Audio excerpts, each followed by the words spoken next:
যেখানে নেই, ওই দরবার যদি আমার বাবাও কায়েম করে, ও দরবারে আমি নেই। কোরআন যে রাজনৈতিক দলে নেই, যাদের কর্মসূচিতে কোরআন নেই, ও রাজনৈতিক দলের প্রতিষ্ঠাতা যদি আমার বাবাও হয়, আমি ওই দলে নেই। কারা কারা এটা মানতে পারবেন দেখে আন্দাজ হাত করবে না কিন্তু। দেখেন তো, হাত বলে নিকে দেখেন তো।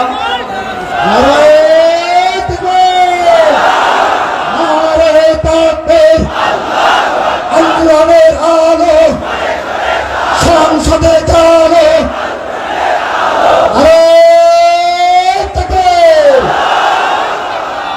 কোরআনের পক্ষে থাকা লাগবে। আপনি কি জাহান্নামী হতে চান? এটা আমি আর কি করার জন্য, খেলা করার জন্য বলি না। কোরআন যেখানে নেই সে যে কঠোর। যদি জামাতে ইসলামী বাংলাদেশের ভেতরে কোরআন না থাকে, কোরআনের কর্মসূচি না থাকে, এই দলে থাকা, এখানে সাপোর্ট করা হারাম। বলেন। কিন্তু কোরআন যদি থাকে, কোরআনের কর্মসূচি থাকে, ওখানে সাপোর্ট করা, রায় দেওয়া, ভোট দেওয়া, সমর্থন দেওয়া, সুপারিশ করা ফরজ, নামাজের মতো ফরজ। বলেন। আজকে আমরা তেলাওয়াত করেছি গুরুত্বপূর্ণ একটা আয়াত, সূরা আলে ইমরানের 102 নম্বর আয়াত। আমরা তো জন্মের পর থেকে আয়াতটা শুনছি, কিন্তু তিনটা বিষয়ের ভেতর আল্লাহ এমন ভাবে সাজিয়েছেন, যেহেতু তাফসীরুল কোরআন মাহফিল লিখেছেন, আমরা হক আদায় করার একটু চেষ্টা চালাচ্ছি ইনশাআল্লাহ। জবান খুলে আগে একটু তেলাওয়াত করেন। আউযু বিল্লাহি মিনাশ শাইতানির রাজিম। বিসমিল্লাহির রহমানির রহিম। ইয়া আইয়ুহাল্লাযীনা আমানুত্তাকুল্লাহা হাক্কা তুকাতিহি ওয়া লা তামুতুন্না ইল্লা ওয়া আনতুম মুসলিমুন।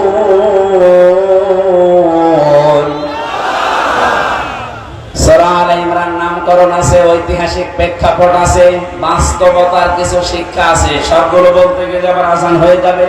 আমি শুধু এখান থেকে যে শিক্ষাগুলো বের করতে পেরেছি, ওইগুলো আপনাদেরকে আমি শোনাচ্ছি। আল্লাহ প্রথমেই ডাক দিয়েছেন শুধু ঈমানদারকে। এই আয়াতের মুখাতেব যারা, তারা ঈমানদার। কোন বেঈমান এই আয়াতের ভেতরে নেই। এখানে যদি কোন বেঈমান থাকেন, আপনি চলে যান। দেখেন তো কোনটা ডাকছে না, এটা না। বেঈমানের আর ঈমানের কি পার্থক্য? মানে আমি যে ঈমানদার, এটা বোঝা যাবে তখন ইদা সাররাতকা হাসানাতুকা ওয়া সাআতকা সাইয়্যাতুকা ফাআনতা মুমিন। সাহাবী প্রশ্ন করলেন, হে নবী, আমার যে ঈমান আছে, আমি কিভাবে টের পাবো? বিশ্ব নবী বলেন, যখন তোমার ভালো কাজগুলো তোমাকে আনন্দ দেবে, অন্যায় কাজ দেখলেই তোমার কষ্ট লাগবে, তখন বুঝবে যে তোমার ঈমান আছে। ও বেনাপোলবাসী, এই বেনাপোলে এমন মানুষ আমি পেয়েছি, ভালো কাজ দেখলে করলে ওর আনন্দ লাগে না, কষ্ট লাগতো। এই ময়দানে এনামুল হাসান আমার মাহফিল গিয়েছিল। এখানে যিনি ওই সময় দায়িত্বে ছিল, কি অপূর্ব নাকি নাম জানো, সে যে হাসান হোক, এতটুকু মনে আছে আমার। লোকটা আমার নিজে জানিয়েছে, আপনি যেন যশোর পার হবেন না, মনে হচ্ছে দেশের বাবার। এখন মামলা খেয়েছে, এখন টের পাচ্ছি। ওর যে অন্যায়ের ফেরেশতা দেখলাম, ফেরেশতা যদি ওরে ধরে, ওর বাপ বলার সময় দেবে না।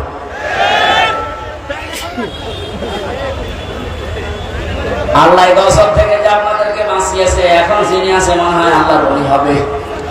আল্লাহ ওনাকে হায়াতে তাজ্জে বাসিহা।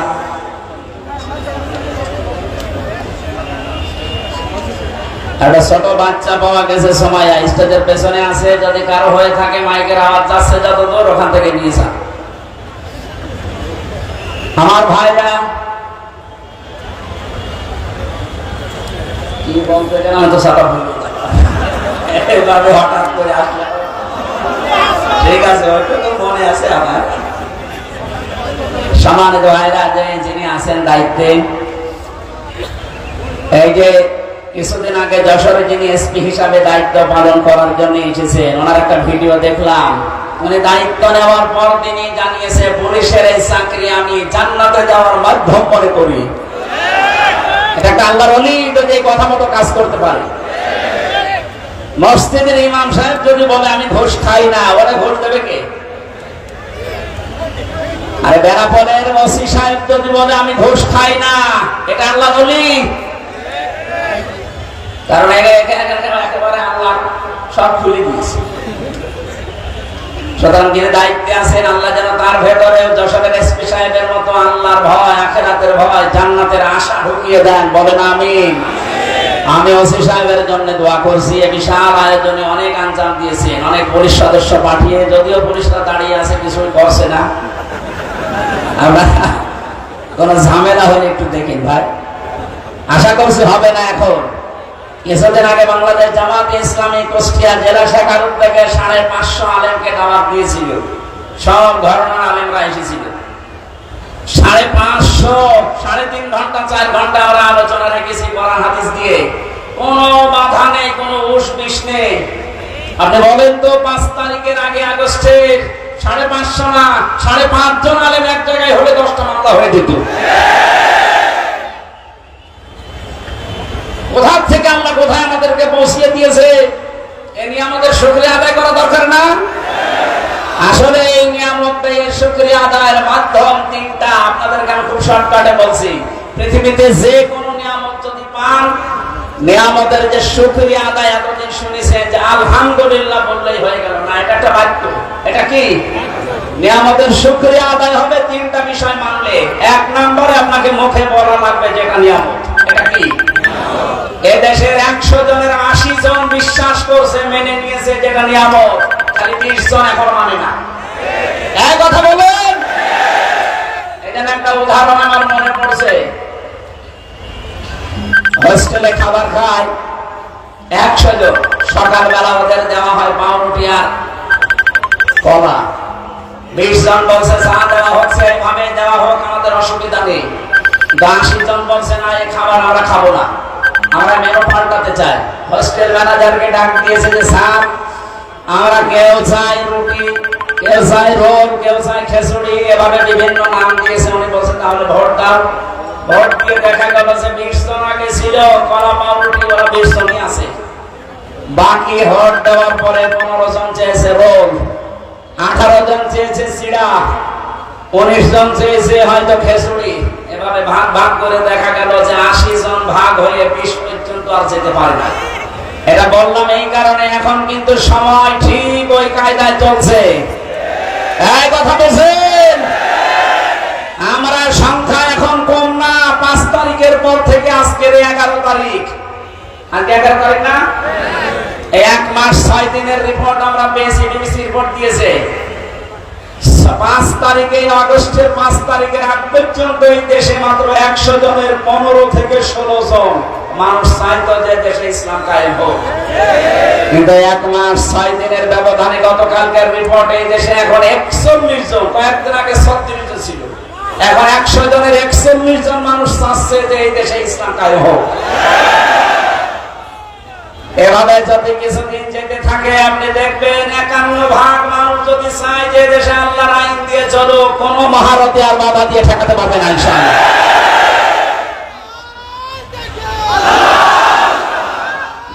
আমার কথা শেষ করতে বসেন বসেন। সম্মানিত ভাইরা, আমরা 80 জন, এরপরও আমরা 20 জনের সাথে পারছি না, কারণ ওরা সব এখনো কলা পাউরুটিতে আছে। কথা বলেন। আমরা 80 জন যদি এখন ভাগ ভাগ হয়ে 15, 17, 18, 19 চাই, 20 পার হতে না পারি, কিয়ামতের আগে কিন্তু এদেশে আল্লাহর বিধান আসবে না। আমরা চাই ছোটখাটো বিষয়ে সব মতপার্থক্যবাদ। এই আয়াতের পরবর্তী আয়াতে এই কথাগুলো আল্লাহ দিয়েছেন, তোমরা সবাই বাইরে যদি যেতে পারি, কথা দিয়ে গেলাম তোমার সাথে, বাইরে যেতে পারলে সব ছোটখাটো বিষয় বাদ আমরা সব এখন আল্লাহর দ্বীনের জন্য এক হব। আমি দেখতে পাচ্ছি ইউনিয়নের কথা রাখতেছেন। সব ধরনের ইসলামী মাইন্ডের হোক আর যারা উদারপন্থী এই দেশে আছে, জালেম বাদ দিয়ে তারা সব এখন প্রায় এক হয়ে গেছে। যেহেতু এটা ফরজ উনি উপলব্ধি করেছে, উনি তো আর আমার মতো ছোটখাটো হুজুর না, শাইখুল হাদিসের বেটা শাইখুল হাদিস। হ্যাঁ, কথা বলে না কেন? সিদ্ধান্ত নিয়ে এগিয়ে এসেছেন। আর যেভাবে মানুষ সাড়া দিচ্ছে দেশের সব ইসলামপন্থী মানুষেরা, সামনে একটা সম্ভাবনা আমি দেখতে পাচ্ছি। ভেতরের অবস্থাটা বাইরে এসে এখন যেটা বুঝলাম, আমার আল্লাহ মনে হয় চাচ্ছেন যে তার কালাম দিয়ে আমাদের এই দেশটা চলুক। আসলে আজ এতদিন পর্যন্ত আমাদের আদর্শ ঠিক করতে পারি নাই, এই কারণে এই মাথার উপরে যাদের ঝড়ি ছিল আমাদের পর্যন্ত আসে না। রাসূলুল্লাহ আবু সাইদের মাথা থেকে, আবু লাহাবের মাথা থেকে খাদ্যের ছড়ি যখন আবু বকরের মাথায় দিয়েছেন, ওমরের মাথায় দিয়েছেন, এতদিন যারা খাবার পায়নি এখন খাবারের অভাব হয়নি। ছড়ি তো একই ছিল, শুধু মানুষ পাল্টিয়েছে। কথা বলেন ঠিক কিনা? আমরাও তো ছড়ি ঠিকই আছে, শুধু পাল্টিয়ে চাকলাদার মার্কা লোককে বাদ দিয়ে আমরা আসিসুর মার্কা লোক চাই। ছড়ি ঠিকই থাকবে, খাবারের অভাব হবে না ইনশাআল্লাহ। আপনি কি বেশি বলে ফেললাম? না, কিসের বেশি, কম হয়ে গেছে। আমি যেটা বিশ্বাস করছি কোরআন পড়ে কোরআন দেখে, সেটা আমি জানাচ্ছি। খালি ছড়ি পাল্টিয়ে দেন, এদেশে কোনো কিছুর অভাব নেই, শুধু সৎ নেতৃত্ব আর যোগ্য বন্টনের অভাব। এই কারণে আমরা খাবার পাই না। এগুলো ফিরিয়ে দেন, দেখেন কি হয়। আপনাদের এলাকার সাক্ষী মাওলানা রিয়াসাত আলী, একবার বলছেন না কেন? এই পাশের থানায় ছিল কে? মুহাদ্দিস আবু সাইদ। এর চাইতে জ্বলন্ত সাক্ষী আর কি চান? দিয়ে দেখেন তো এরকম মানুষকে।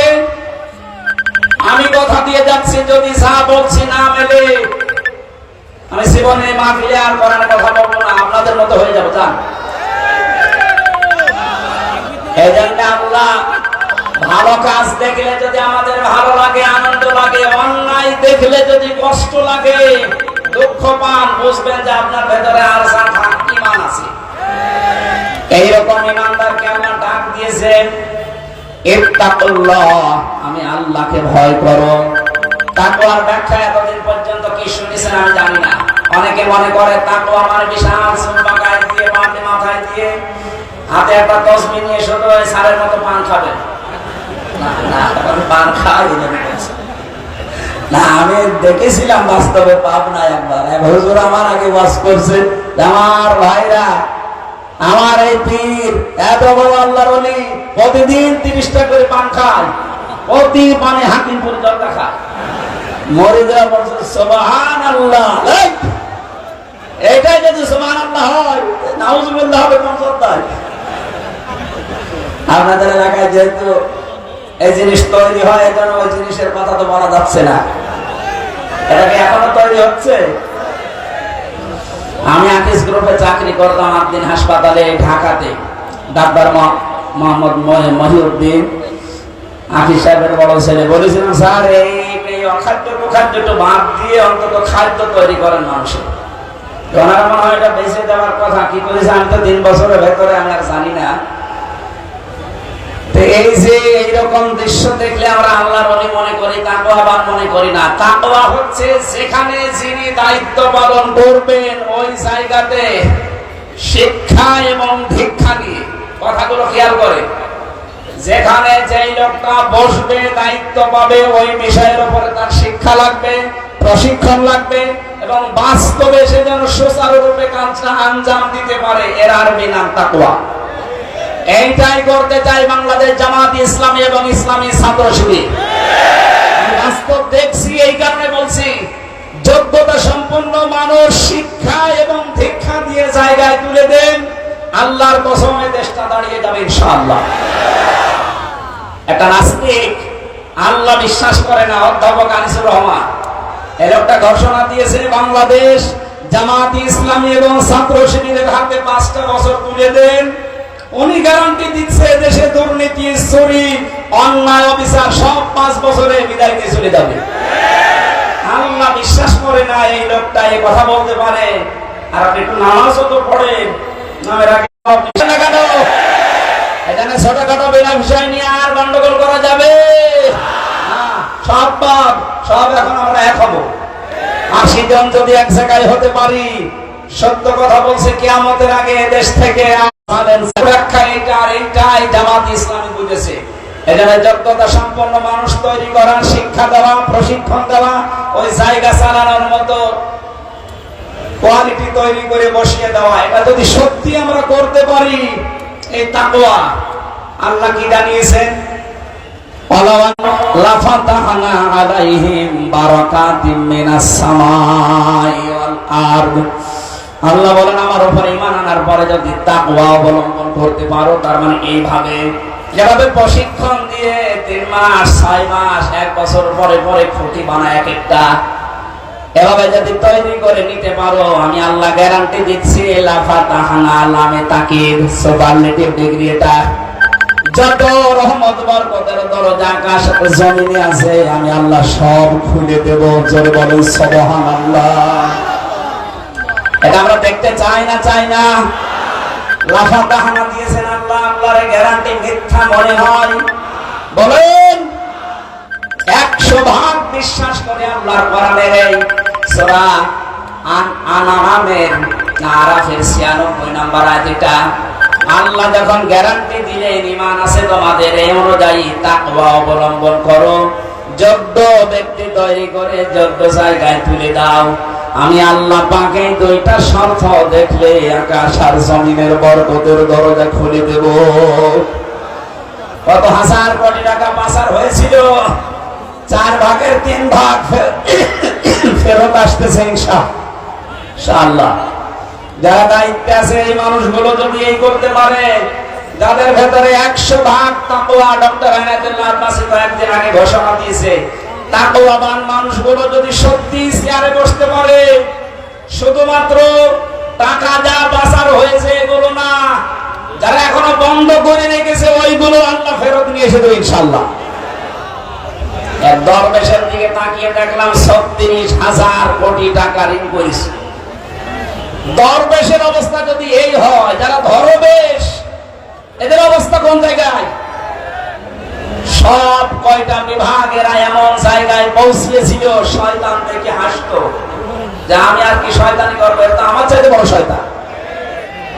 এই জন্য তাকওয়ার আমি এখানে 9টা ব্যাখ্যা পেয়েছি, সংক্ষেপ করছি। আপনারা একটু তাফসিরে ফি জিলালিল কোরআনটা একটু দেখবেন, এটা আমি জেলখানায় থাকতে বেশি বেশি স্টাডি করেছিলাম, এই জন্য রেফারেন্স গুলো এখান থেকে বলা হয় বেশি। ওয়ালা তামুতুন্না, মৃত্যুবরণ করবা না, ইল্লা ওয়া আনতুম মুসলিমুন, যতক্ষণ মুসলমান হতে না পারো। এই ঘোষণা কার? আরো জোরে বলেন।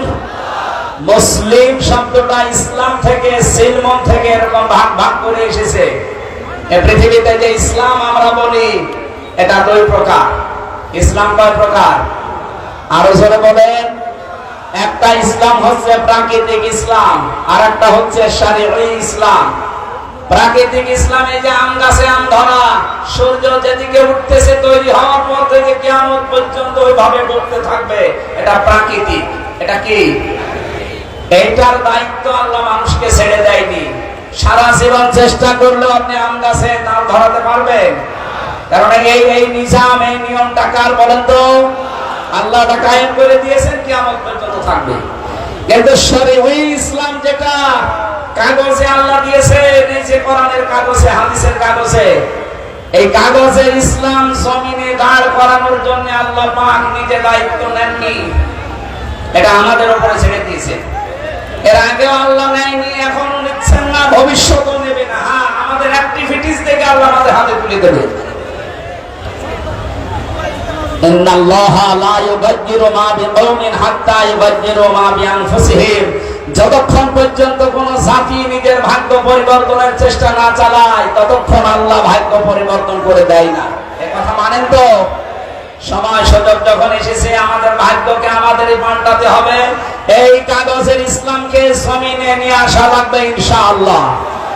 বলেন, এটা যদি সত্যি জমিনে ইজহার হয়ে যায়, মান কোরআন কোরআনা ফাস্তাজহারাহু, যে ব্যক্তি কোরআন পড়ে আর কোরআনকে বিজয় করার চেষ্টা করে, ফাহাল্লা হালালাহু ওয়া হারামা হারামাহু, এর হালালকে হালাল, হারামকে হারাম জেনে ছেড়ে দেয়, আদখালাহুল্লাহুল জান্নাহ, নবীজি বলেন আল্লাহ তাকে জান্নাতে দিয়ে দিয়েছে। বলেন আল্লাহু আকবার। এ কাজ যদি কেউ না করে, দুনিয়ার কাজ মনে করে ছেড়ে দেয়, যে কাগজ ইসলামকে জমিনে প্রতিষ্ঠিত করা একটা রাজনীতি, দুনিয়ার কাজ। নবীজি বলেন, মান মাতা, যে ব্যক্তি মরে গেল, আলামি ইয়াফুজু, গজওয়া করা, আন্দোলন করা, দিন কায়েম করার কোন সিদ্ধান্ত, মন মানসিকতা, সাপোর্ট তার ছিল না। আলামি ইউহাদ্দিস বিহি নাফসাহু মাতা আলা শুবাতিন মিনান নিফাক। এই লোকটা মারা যাওয়ার সময় নামাজি হতে পারে, রোজাদার হতে পারে, হজ করা হতে পারে, কিন্তু মুনাফিক হয়ে মরবে। বলেন নাউযুবিল্লাহ। আল্লাহ আমাদের হেফাজত করুন। প্রচন্ড গরমে আর রাতের মাহফিল শেষ করে, এজন্য খুব তাড়াতাড়ি করছি। এত গরমে আমারও সহ্য হচ্ছে না। আগামীতে নিয়ে আসলে রাতের বেলায় নিয়ে আসেন, এসার পরে তুলে দিনে মারা কয়েক ঘন্টা কথা বলবো। রোহিতা আছে, এই সারের গ্রামে আছে, কিছুদিন পরে 8 ডিসেম্বর রোহিতা মনিরামপুরে, এখানে যাবেন, এসার পরে ইনশাআল্লাহ না।